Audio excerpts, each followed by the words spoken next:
Hello crafty friends and welcome to another Mojo May episode. Today we're going to have some fun and we're going to go back to those school days where we used these paper fortune tellers to figure out who we were going to marry, that kind of thing. But today we're going to use one of these paper fortune tellers to choose our techniques and supplies and colours and just play. In case you don't remember how to make one of these or you've never made one before, I'll show you what to do. Take a piece of copy paper. I like copy paper because it's thin enough to fold multiple times. So you need a square, and one of the easiest things to do is fold your rectangle like this. Take one corner over to the other side so that it's flush there. Then you can use scissors or a craft knife. We can even just tear it if you fold it, or use a ruler to tear against, and chop off that bit. You don't need that now. So now you've got a square with a nice big crease. We're going to go and put a crease from the other corner to the other corner. So we'll fold it that way, and now there's a big cross. And what you do is you take each corner, oops, if I can get my fingers to work, and take the point, the corner to the middle, and you'll end up with a smaller square. Like that, and then you flip it over and you take each corner to the middle again, and you'll end up with an even smaller square. I find it helpful to fold it in half and just give that crease there a good press down, and the same in the other direction.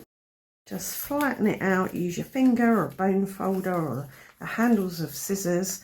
And then you can pop your fingers in there right up to the points, and you've got a chooser, a fortune teller, and you can do this with it. But the next thing we want to do is add some information to our fortune teller.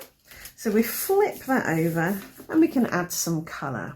So here I've got a selection, a whole rainbow of Distress Oxides and a little circle stamp, and I'll stamp each colour on one of the triangles on the front. So baby wipe there just to wipe my stamp on. It doesn't matter what order you put the colours on. And you don't have to use stamps and ink pads. You could use pens, you could use acrylic paint. You don't have to make it perfect. It's just a bit of fun.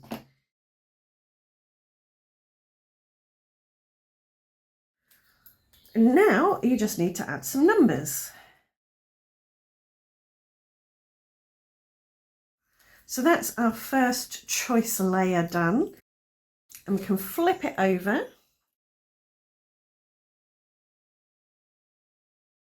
So I just add the number in the top middle there. And then for added fun, I take a dot marker and put some colour over my numbers. So that's my pink layer. Not related to the colours on the front, just extra colour really. And then you can write something on each one, maybe a tool or a technique. So stamping, stenciling, die cutting, heat embossing, dry embossing, smushing, tearing, punching. So a nice layer of tools and techniques. Then you can flip this open again. It doesn't matter where you start your numbers, in the top of the point. And this is my yellow dot layer. And on here we could write some supplies. So let's start with number one: fabric, foil, maybe gilding wax or wax crayon, some glitter, markers maybe, ink pads, paint, could be acrylic, could be watercolor, and then patterned paper. So that's your yellow layer. And these are going to get blue dots. Can be any colour dots you like, or no dots at all. It's up to you.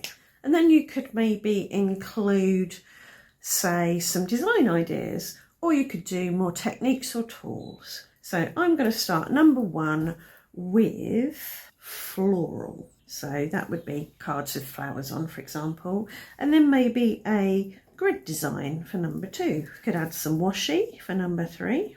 Ribbon, twine, some kind of texture paste. Could do some spattering. That could be done with a paintbrush or a toothbrush or even a spatter stamp. Maybe some stitching, that could be faux stitching or real stitching. These are just prompts to get your creative juices flowing. This is here to serve you, not the other way around. So you put what you want in here, depending on what supplies and tools and things you enjoy.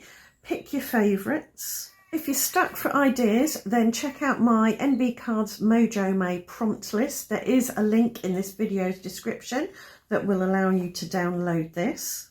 And pick some things off here and pop them in your fortune teller. So when you've done all that, fold it back up. And then you or somebody else pick a number between 1 and 8. This is quite a fun thing to do with kids, with grandkids, with a crafty friend. So luckily enough, my daughter has just appeared behind me, so I'm going to get her to pick a number. So pick a number between 1 and 8. 7. 7. That is dark blue. Dark blue, sort of indigo colour. 1, 2, 3, 4, 5, 6, 7. Right. Pick a number, 2, 3, 6 or 7. 6. That's smushing. Okay, and then we flip that open. 3 or 4? 4. That's glitter. 5 or 6? 5. Twine. Okay, so I need to use dark blue, smushing, glitter and twine. Thank you very much. Thank you. Right, so I think it's time to make a card. Right, for dark blue, I've decided to use this patterned paper. It's a really beautiful kind of watercolour, and it's, I guess, more of a purple than a dark blue, but it's that indigo area. I don't need all of it, so I'm just going to cut a 6 by, let's say, 8-inch piece, which will give me plenty to smush on and maybe die cut from. I could do a whole panel or smaller elements.